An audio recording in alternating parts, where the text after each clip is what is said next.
All right, guys, got the first two dips in the ultrasound cleaner thingamabob. Let's see if it helps. All right, guys, got the lower intake manifold off the 88 Vet. It's been the ultrasound cleaner. Ultrasonic cleaner, sorry. You look pregnant. Yeah, well, you know, I'm dyslexic too. But that's besides the point. So we'll see if it helped out with gasket material. Oh yeah, it's coming right off. So I'll scrape this off. Probably run it for another 20-30 minutes. And I mean, it's coming out pretty clean.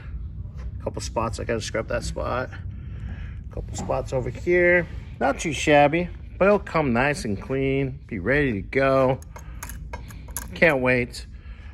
Boss man's being lazy again. I mean, I just ordered you parts. oh yeah, he did get me parts. I better be nice. Better be nice today. It's Thursday. All right, guys. Well, that's a quick little update. It's coming along. We'll get another video once it's all nice and clean and almost ready to go on the car.